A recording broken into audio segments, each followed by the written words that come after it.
I have lived on Drift Creek, Upper Drift Creek, for the last 43 years.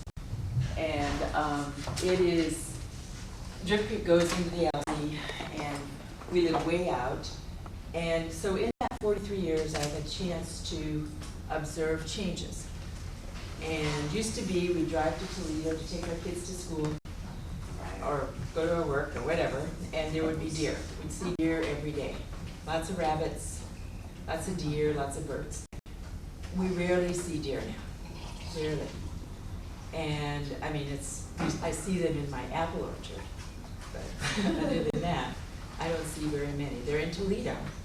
But you know, when they aerial spray, they change the whole botany of it, because all the broadleaf plants are gone.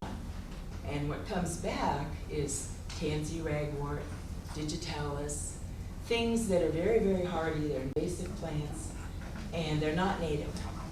So they kind of do the cover, and they're not forage for deer. I mean, nobody loves to eat that stuff. They're toxic, or they're just not what they're used to eating. So it's changed in that way very much. So that's the big picture, just the whole relationship with it. I know that we happen to be lucky in that Drift Creek goes through the land, and so we're able to see, you know, the changes with the salmon and all that as well, and the siltage. And I know that the timber companies have had some issues with that. But a couple of years ago, it's been now, we're pretty much logged around. We have 60 acres, and we're sort of a little island at this point. But they logged next to us on one side, and they sprayed, and they got a tributary that goes into Drift Creek.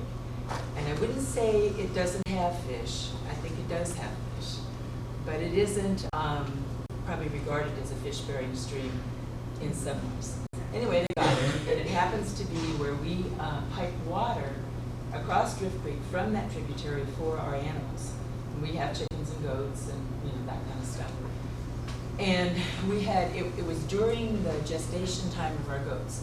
There's like a 5-month period where goats grow their babies.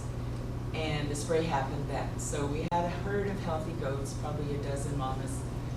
And we lost many of them. When the actual kidding time came, several just died kidding. Lots of the kids were born crippled. Lots of the kids died. So we had a big loss. And my husband and I were kind of thinking, goat disease, how do we get a goat disease? We were way out in the forest, you know. How could this have happened? We're not near any goats. So we got the veterinarian out to see what was afflicting our herd. And he did blood tests, and there was no goat disease. So we called in and asked for an investigation by Oregon Forestry, and they did. We've never gotten the results of it, and I don't know what they found, really, and this was quite a while ago. But he did come out and interview us, look around the creeks and go up on the watershed and kind of look at it. It's a small city, town, not very many people, the west of Eugene. My husband, he was raised in Lorain. I was raised in Crow. He went to Lorain grade school, and he went to Crow High School. I went to Crow High School. We were great high school sweethearts. We went to Sketty for 2 years. He went into the service. He was in Vietnam. He has cancer from Agent Orange from Vietnam. We raised 2 children. We bought a home at Crow on Territorial Road in between Crow and Lorain. And we had 3 acres. We had every animal you could think of. I worked as a teacher's aide. I worked with a handicapped. My husband was a logger, and he operated machinery, and he could tell about the eagles and the spray that was going on in the forestry there. And so he was around spray. We didn't know what it was. We didn't know that it would cause things or anything. And one day in June of 1999, oh, I forgot to tell you, our neighbors, they moved in, and they planted 4 acres of grapes. here and they lived up here. And one day in June, I had all the windows open, the doors open, the dogs were loose. I was in my shorts, my tank top. I was cleaning house. All of a sudden, the dogs started raving. I started burning. I went out to see what was going on, and they were spraying the vineyard. And at that time, it was an old tractor. They used a blast sprayer on the back. It didn't shut off. You go up a row, you turn around, it sprays down on us. And this kept going on, and I would tell them that I was getting sick, you know, and please notify us. I got a doctor's note. They never notified.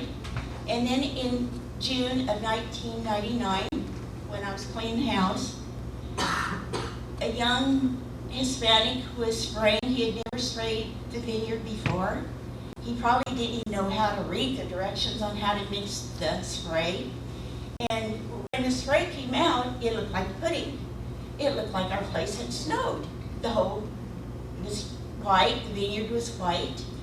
And I went and put my warmth on, put a hood on, put things on, put a hanky around my face, tried to get my dogs because my dogs were barking at the fence and he was spraying and it was getting all over them. And so I shut the dogs up. I went inside, closed everything up. I sit in there like, what in the heck am I supposed to do? I never stopped to think that I'm supposed to phone 911 or something. You know, you're burning, you're getting eruptions on you, and you're dizzy, you're sweating, your chest was hurting, you just didn't know what to do. And so I phoned NCAP, which is a place in Eugene, and I said, I've been sprayed, what do I do? And Pollyanna, sweet Pollyanna, she said, call agriculture and make a chemical trespass. So I came from agriculture, we come to our place. And when they came out, it was a young lady, she had never went around into people to get help. Even Peter DeFazio, the great guy, you know, he wouldn't have anything to do with me. Another representative said, you know, they have a right to spray. You know, they have a right to spray. And I said, yeah, but we have a right to live in our home. Well, it happened to be that the spray came in the house, it contaminated everything, and the state said the way to clean it is to use Purex. Wipe your walls down, everything down Purex. We did this, and it turned into dust. You could see the air, and we couldn't be in our home again. December of '99. And so we moved out. We lived at the Red Lion. Our daughter, we took a loan out on our places, and here you're in a fifth wheeler to the sprays and stuff. And what does it do? It's light sensitive, and it makes you electrical sensitive.